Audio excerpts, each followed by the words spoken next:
जब रिपोर्ट तैयार ही है तो फिर जाकर उन्हें वहां करना ही क्या है? मात्र ब्लॉटिंग पेपर की तरह लोगों की कहीं बातें सोख कर ले आना है, वह भी इस तरह की निष्कर्ष निकले। It's a clear case of suicide. चेहरे का बुझापन छिपा नहीं रह सका डीआईजी से। अपने आदेश में हल्का सा संशोधन करते हुए कहा, अगर कोई नई बात निकलती है, something very important, then we will consider. आदेश और उसका संशोधन दोनों का मतलब समझते हैं सक्सेना। ठीक है, इस बार यही करके आएंगे वे। हमेशा अगर मगर में फंसा उनका मन सामने आए अफसरों को इसी तरह ठुकराता आया है। पर उस सब से हुआ क्या? यही ना कि वे खुद ही सबकी ठोकरों में पड़े हैं आज। लेकिन इस बार वे वही करेंगे जो उनसे कहा है दास साहब ने, डीआईजी ने। शाम को अकेले में बैठकर 2 पैग चढ़ाए सक्सेना ने और मन में उगाए सारे मलाल की ऐसी की तैसी कर दी। बात को कहीं से घुमा दो, कैसे भी मोड़ दो और जो चाहे निष्कर्ष निकाल लो। बाएं हाथ के खेल है ये सब पुलिस वालों के लिए। मन को सब ओर से निर्द्वंद बनाकर ही कल वे सरोहा के लिए चले थे, लेकिन हीरा का बयान लेकर लौटे तो भीतर तक जाने कैसा ममत्व जागने लगा। महेश का यह वाक्य, बस समझ लीजिए सर, हम सब लोगों के जिंदा रहने पर प्रश्न चिन्ह लगाकर वह मर गया। उनके अपने सामने जाने कितने प्रश्न चिन्ह लगाकर खड़ा हो गए। हीरा के इस वाक्य ने, बहुते मुलायम रही हमार बिसुआ की चमड़ी, बहुते मुलायम। चमड़ी पर 2 दिन पहले चढ़ाए गए प्लस्तर को झाड़ कर फेंक दिया। नहीं, बिसु ने आत्महत्या नहीं की है। आत्महत्या वह कर ही नहीं सकता था, इसलिए शायद उसकी हत्या की गई। जो भी हो, अब वे इस मामले की तह तक पहुंचेंगे। बाद में जो भी हो, जैसा भी हो। लेकिन सवेरे सवेरे सरोहा के लिए रवाना होने से पहले डीआईजी का फोन आया। I must congratulate you Saxena. कल के तुम्हारे काम का, तुम्हारे व्यवहार का बड़ा अच्छा रिएक्शन हुआ है गांव वालों पर। लोग बहुत खुश हैं। फिर एक क्षण ठहर कर आवाज को थोड़ा धीमा करके कहा, और दास साहब वे। Go ahead. Thank you sir. Line काटी और साथ ही थोड़ी देर पहले का संकल्प भी जैसे कहीं से कटने लगा। तो दास साहब के पास उनके काम की और गांव वालों की प्रतिक्रिया की रिपोर्ट पहुंच गई। वे अच्छी तरह जानते हैं कि बहुत चुस्त है दास साहब का यह विभाग। प्रांत के किस कोने में क्या हो रहा है, इसकी विस्तृत जानकारी रहती है उन्हें। दास साहब खुश हैं, और यदि वे खुश ही बने रहें तो उसकी अपनी जिंदगी में खुशियां आने में देर नहीं लगेगी। पर तभी उनके सामने हीरा का कातर चेहरा उभर आया। महेश की नम आंखें उभर आईं। ओह गॉड। और उन्होंने सारी बातों को परे सरकाया और उठकर तैयार होने लगे। रास्ते में वे बिंदा की बात ही सोचते रहे। वह आज भी नहीं आया होगा तो? सख्ती नहीं करनी है, पर उसे लाना तो है ही। थानेदार के हिसाब से वह खतरनाक आदमी है और हीरा के कहे अनुसार बिसु का खास दोस्त।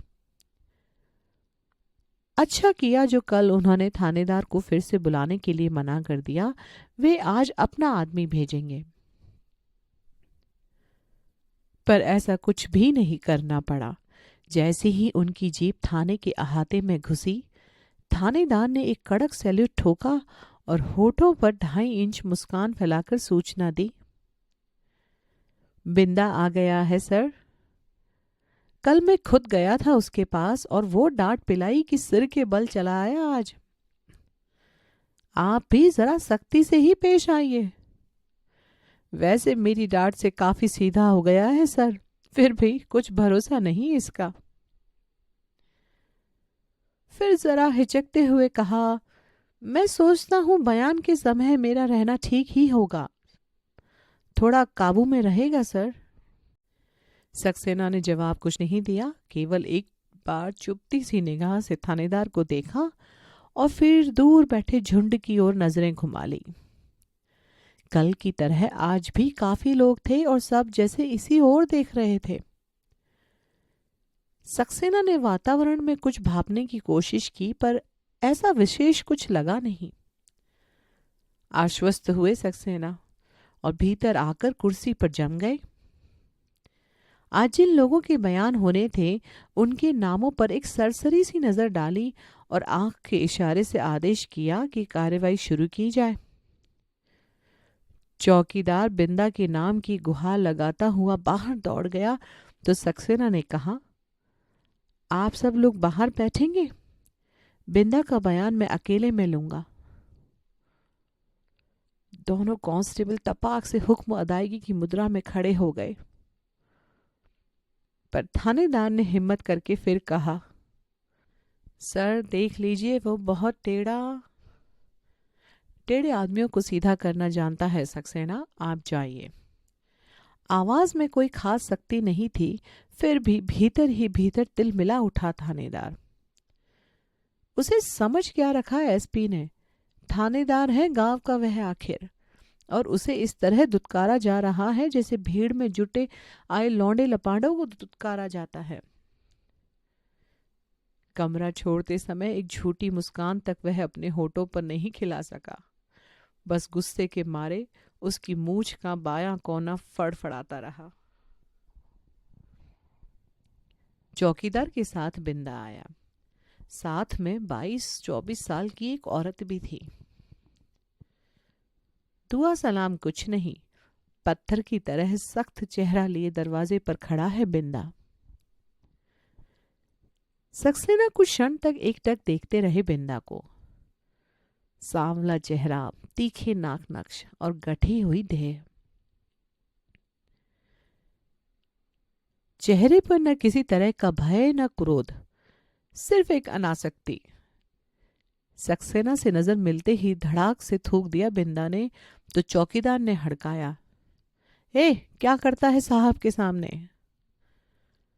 क्यों, थूकना मना है क्या? चौकीदार कुछ और कहता या करता उसके पहले ही सक्सेना ने कहा, भीतर आओ, और हाथ के डंडे से ही चौकीदार को बाहर जाने का इशारा किया। यह भी आएगी, छोड़ नहीं रही है मुझे 1 मिनट के लिए अकेला। फिर मन ही मन में भुनभुनाते हुए बोला, खा जाएगा जैसे मुझे कोई। औरत है तुम्हारी? इस बार औरत ने स्वीकृति में सिर हिलाया और चेहरे पर एक याचना भरी कातरता उभर आई उसके।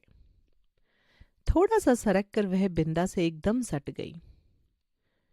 ठीक है, आने दो इसे भी। बिंदा ही नाम है तुम्हारा? बिंदेश्वरी प्रसाद। आवाज में कड़क और एक एक अक्षर पर जोर। पता नहीं सक्सेना को बिंदा का यह लहजा अच्छा लगा या अपने लिए चुनौती सा। कल तुम्हारा बयान होना था और तुम नहीं आए, क्यों? बिंदा कुछ कहता उसके पहले ही रुकमा बोली, शरीर ठीक नहीं था इनका, ताप चढ़ा था, कैसे आते? मत झूठ बोल, डर पड़ा है किसी का? डपट दिया बिंदा ने। फिर सीधे सक्सेना की ओर देखकर कहा, हाँ नहीं आया। क्या होगा बयान लेकर? क्या रखा है इस नाटकबाजी में? निकलेगा तो वही जो दास साहब कह गए हैं। फिर आज क्यों आए? थोड़ा सा व्यंग्य घुल गया सक्सेना की आवाज में तो एकदम भड़क उठा बिंदा। आज भी ना आता अगर काका ने सौगंध न दिलवाई होती। कौन काका? हीरा काका। नहीं जानते? आप सब लोगों के तो समधी बने हुए हैं आजकल। जिसे देखो वही धोती की लांग उठाए चला जा रहा है उनके पास। सामने वाले को दिल मिला देने वाली नफरत भरी है बिंदा के स्वर में, पर सक्सेना पर जैसी कोई प्रतिक्रिया ही नहीं हुई। बड़े ही सहज भाव से पूछा, जानते हो कि सरकारी बुलावे पर न आना जुर्म है? जुर्म? एकाएक लपट सी कौंधी बिंदा की आंखों में। जुर्म की पहचान रह गई है आप लोगों को? बड़े बड़े जुर्म आप लोगों को जुर्म नहीं लगते। जिंदा आदमियों को जला दो, मार दो, यह सब जुर्म नहीं है आपकी नजरों में। आंखों के डोरे सुर्ख हो आए और कनपटी की नसें फड़कने लगी बिंदा की। रुक्मा ने उसके आवेश पर अंकुश लगाने के लिए कसकर उसकी बाह पकड़ ली। भय से उसका चेहरा जर्द पड़ने लगा, पर सक्सेना के चेहरे पर फिर भी कोई विकार नहीं आया। है, इसीलिए तो यहां बैठकर तहकीकात कर रहा हूं। तहकीकात क्यों कहते हैं? कहीं ये बेवकूफ बना रहे हैं सबको? और बिंदा का चेहरा और स्वर बुझ सा गया। याचना भरे स्वर में उसने कहा, क्यों झूठ मूठ गांव वालों के साथ मजाक करते हैं? दास साहब से लेकर आप तक की शतरंज में आज बिसु की मौत का मोहरा फिट बैठ गया है, इसलिए इतनी जोर शोर से तहकीकात हो रही है। बड़े प्यार से बुला बुला कर बयान लिए जा रहे हैं, पर होना जाना कुछ नहीं है। फिर एकाएक आवाज को सप्तम स्वर पर ले जाकर चिल्लाया, क्या हो गया है आप सब लोगों को? कोई ईमान धर्म रह गया? लानत है सब पर। बिंदा, सख्ती और कठोरता में लिपटी एक अफसरी आवाज गूंजी, याद रखो यह थाना है, पागल खाना नहीं। दोनों में कोई भेद रहने दिया है आप लोगों ने?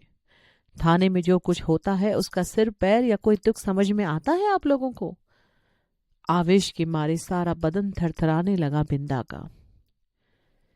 सक्सेना के चेहरे की नसें तन गई, ललाट पर गहरी सलवटें उभर आई। सख्त आवाज में कहा, यह बकवास बंद करो और होश में आकर बात करो। सक्सेना की इस फटकार से रुकमा धाड़ मार कर रो पड़ी और उसने कसकर बिंदा की बाह पकड़ ली। न बोलो, न बोलो। एक झटके से उसे परे धकेला बिंदा ने और उसी पर बरस पड़ा। मत तसुए बहा हरामजादी, तेरे भीतर सुलगती आग इन आंसुओं से ठंडी हो गई तो सब की तरह जनखा हो जाऊंगा मैं भी। अभी तो मुझे इन सब से निपटना है, एक एक से। भीतर इतना शोर शराबा सुनकर थानेदार अपने को रोक नहीं पाया।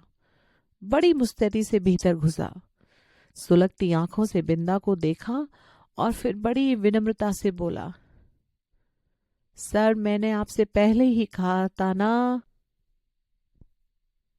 कोई खास बात नहीं, आप बाहर बैठिए। भीतर ही भीतर तिल मिला गया थानेदार। बिंदा के चीखने चिल्लाने से मन में जो खुशी की लहर दौड़ी थी, इस आदेश से वह ठंडी पड़ गई। मन ही मन उभरा, साला सचमुच का ही जनका लगता है यह तो।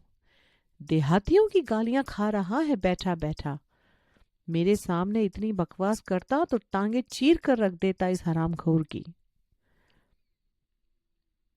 रुक्मा ने कसकर अपने होंठ भींच लिए और सक्सेना एकटक बिंदा के चेहरे को देखता रहा, उसकी कनपटियों की फड़कती हुई नसों को देखता रहा।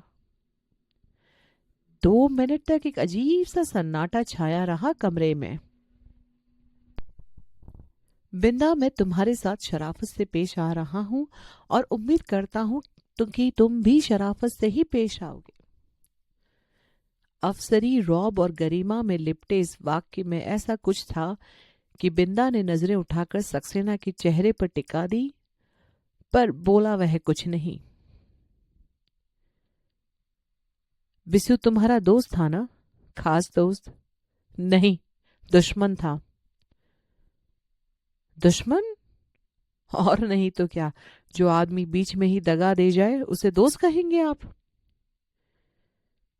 यह वाक्य कहते कहते चेहरे का तनाव और आक्रोश जाने कहाँ धुल गया और एक अजीब सी मासूमियत पुत गई बिंदा के चेहरे पर। ओह, एक नामालूम सी मुस्कान फैल गई सक्सेना के चेहरे पर। तुम चाहते हो कि बिसु की मौत का असली कारण पता लगे? मेरे चाहने से क्या होता है? जोरावर की रखेल इस थानेदार ने रिपोर्ट तैयार करके दे ही दी है। भरी सभा में दास साहब भी कह गए कि बिसु ने आत्महत्या की है। मशाल वालों ने छाप भी दिया। बस आप लोगों के लिए तो बात खत्म हो ही गई। पर मैं नहीं मान सकता, मरते दम तक नहीं मान सकता कि बिसु। बात को अधूरा छोड़कर नकारात्मक भाव से सिर हिलाने लगा बिंदा। कारण? कारण? एक टक सक्सेना के चेहरे की तरफ देखते हुए बिंदा ने कहा, जो जिंदगी को इतना प्यार करता हो, अपनी ही नहीं हर किसी की जिंदगी को, वह आत्महत्या करेगा? नहीं साहब, नहीं नहीं, उसे मारा गया। पर किसने मारा? क्यों मारा? बिंदा की आंखों में फिर कुछ दहकने लगा और कनपटी की नसें फड़कने लगी। क्योंकि वह जिंदा था। जिंदा रहने का मतलब समझते हैं ना आप? लोग भूल गए हैं जिंदा रहने का मतलब, इसलिए पूछ रहा हूं। एक क्षण रुका बिंदा। सक्सेना एक टक उसका चेहरा देखते रहे, उसके आवेश को देखते रहे और बिंदा उसी रौ में कहता रहा, और जो जिंदा है वह अब जी नहीं सकते अपने इस देश में।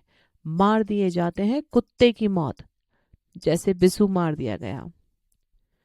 सोच समझकर ही दिमाग की नसें फटने लगती हैं। और सचमुच ही बिंदा ने दोनों हाथों से कसकर अपना माथा पकड़ लिया। रुकमा बिंदा की पीठ सहलाने लगी और बड़ी याचना भरी दृष्टि से उसने सक्सेना की ओर देखा। भीतर ही भीतर उभर आई खींच पर जैसे तैसे नियंत्रण पाकर सक्सेना ने कहा, देखो बिंदा, कहने सुनने में ये बातें बहुत अच्छी लग सकती हैं, सुनने वालों के जज्बात भी उभार सकती हैं, पर मैं पुलिस का आदमी हूं। मेरे लिए इनका कोई मतलब नहीं। कानून के सामने यह निरी बकवास है, समझे? हमें ठोस प्रमाण चाहिए, उसके बिना हम कुछ नहीं कर सकते। बिना प्रमाण के कोई बेगुनाह और निर्दोष आदमी पकड़ लिया जाए तो? लेकिन अंत तक आते आते उनकी खींच उभर ही आई। तो क्या पकड़े नहीं जाते निर्दोष आदमी? 5 साल पहले बिसु किस गुनाह पर पकड़ा गया था? सक्सेना की आंखों में आंखें डालकर बिंदा ने पूछा। जरूर कोई कारण रहा होगा। कहने को सक्सेना ने कह दिया, पर उन्हें खुद लगा जैसे उनकी आवाज से कड़क गायब हो गई है। कारण तो सबका निकल ही आता है साहब, बेगुनाहों को पकड़ने का भी और गुनहगारों को छोड़ने का भी। यही तो न्याय है आप लोगों का। इसीलिए तो कहता हूं कि यह सब बहुत कह लिया, अब कहो मत, बल्कि कुछ मदद करो हमारी। और मात्र इस वाक्य से उन्होंने सचमुच ही बिंदा के बोलने पर अंकुश लगा दिया। कोई 2 मिनट खामोश रहने के बाद स्वर को बिल्कुल बदलकर और आंखों को बिंदा के चेहरे पर गड़ाकर सक्सेना ने पूछा, जिस रात बिसु की मौत हुई उस दिन दोपहर तक वह तुम्हारे घर गया था? हाँ।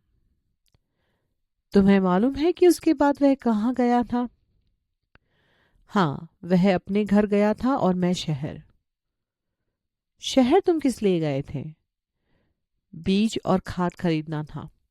मंडी में कुछ वसूली भी करनी थी। खाना उसने तुम्हारे यहाँ खाया था? हाँ, दिन का खाना वह अक्सर मेरे साथ ही खाता था। बदले में वह घंटे 2 घंटे मेरे खेत पर काम भी कर दिया करता था। मेरे मना करने पर भी मानता नहीं था। खाना तुमने भी उसके साथ खाया था या उसने अकेले ही खाया था? मेरे बिना उसके गले से कौर ही कहाँ उतरता था साहब। अच्छा यह बताओ कि तुम्हारी और उसकी दोस्ती तो बहुत पुरानी नहीं थी। हीरा ने बताया कि 8 महीने पहले वह जेल से छूटकर आया था, तभी तुम्हारा परिचय हुआ। फिर इतनी निकटता, इतनी आत्मीयता? नजरों में एक खास तरह का पैनापन उभर आया सक्सेना की, पर उससे एकदम बेखबर बिंदा ने कहा, महीनों से क्या होता है साहब, यह तो मन मिलने की बात है। हमको तो खरा आदमी मिल जाए तो एक दिन में उसके गुलाम हो जाएं। देखने को भी मिलता कहाँ है आजकल खरा आदमी। फिर रुकमा की ओर देखकर बोला, यह जो औरत है ना साहब, बेहद बदजबान और बदमिजाज है। कोई आदमी बर्दाश्त नहीं कर सकता ऐसी औरत को, पर मैं करता हूं। बर्दाश्त ही नहीं, आदर करता हूं साहब। बाहर से भीतर तक कुंदन की तरह खरी। बिसु की असली चेली है। पर कैसी सहम गई है बिसु की मौत के बाद से। इन सब बातों में खास दिलचस्पी नहीं है सक्सेना की। बात को दूसरी ओर मोड़ते हुए उन्होंने पूछा, उस दिन जब तुम्हारे यहाँ आया था क्या बातें की थी उसने? वह दुखी या परेशान था? किसी से कुछ कहा सुनी या झगड़ा हुआ था उसका? मुझसे झगड़ा किया था। तुमसे? किस बात पर? ललाट पर सलवटें उभर आई सक्सेना के। दिल्ली चलने के लिए। जब से उसने आगजनी की घटना के प्रमाण जुटाए, वह पागलों की तरह पीछे पड़ा हुआ था दिल्ली चलने के लिए। मैं यही कहता था कि अब कुछ नहीं होने का। जब सरकार ही सारी बात को दाव ढक रही है तो तेरे मेरे भाग दौड़ करने से क्या होगा? जैसी यहाँ की सरकार वैसी ही दिल्ली की सरकार। हमने तो सबको देख लिया साहब। एक वह शराबी सरकार थी, एक यह पेशाबी सरकार। ससुरे सब एक से। बिंदा। सक्सेना ने अंकुश लगाया इस अनर्गल प्रलाप पर। वापस लाइन पर आते हुए बिंदा बोला, कहा ना साहब, बस एक ही धुन थी उसको। जब तक असली मुजरिम को नहीं पकड़वा दूंगा मैं चैन से सो नहीं सकूंगा बिंदा। पर किसी ने उसे ऐसे सुलाया साहब कि अब तो चाहकर भी नहीं उठ सकता। फिर एक गहरी निश्वास छोड़कर बोला, वह तो सो गया साहब, पर अपनी सारी बेचैनी मुझे दे गया। अब जब तक असली मुजरिम को पकड़वाने की उसकी आखिरी इच्छा को पूरी नहीं कर देता, मैं चैन से नहीं सो पाऊंगा। पहली बार स्वर भीग गया बिंदा का। क्या प्रमाण जुटाए थे उसने? अगर ऐसे प्रमाण हैं तो पुलिस को दो, वह नए सिरे से सारे मामले को। नहीं, कुछ नहीं करेगी यहाँ की पुलिस, कभी कुछ नहीं करेगी। करना होता तो पहले ही नहीं करती। कैसी बातें करते हो, बिना प्रमाण के कर ही क्या सकती है पुलिस? क्यों? कानून और पुलिस के हाथ तो बहुत लंबे होते हैं, केवल गरीबों को पकड़ने के लिए। कानून के लिए अमीर गरीब कुछ नहीं होता, डपटते हुए सक्सेना ने कहा। झूठ बात है, यह है सरासर झूठ। एकदम चीख पड़ा बिंदा और उसकी आंखों के डोरों में फिर सुर्खी उभर आई। सीने पर हाथ रखकर पूछिए अपने आप से, कितनी सच्चाई है आपकी बात में? इस प्रश्न से भीतर ही भीतर क्षण भर को असहज हो आए सक्सेना, पर मन का भाव चेहरे पर नहीं आने दिया। निहायत अफसरी लहजे में इतना ही कहा, बिसु के मामले में तुम कोई ऐसा प्रमाण या संकेत दे सकते हो जो हमें आगे बढ़ने में मदद दे सके? बिंदा एक टक सक्सेना के चेहरे को देखता रहा, मानो समझने की कोशिश कर रहा हो कि जो कुछ सक्सेना कह रहे हैं वे मात्र शब्द हैं या उनका कोई अर्थ भी है। फिर धीरे से बोला, उस दिन शाम को 8 बजे पुत्तन की दुकान पर चाय पी थी बिसु ने।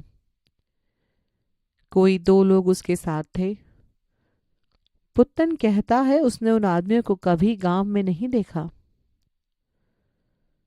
कौन थे वे आदमी, कहां से आए थे, क्यों आए थे? थानेदार ने बयान तक नहीं लिया है पुत्तन का, और आप कहते हैं कि असलियत का पता। मत बोलो मत बोलो, एकाएक बिंदा की बाह झकझोर झकझोर रुकमा रोने लगी। नहीं साहब, इन्हें कुछ नहीं मालूम, ये तो उस दिन यहाँ थे ही नहीं। बस आप इन्हें छोड़ दो, इन्हें किसी ने कुछ कर दिया तो मैं कहाँ।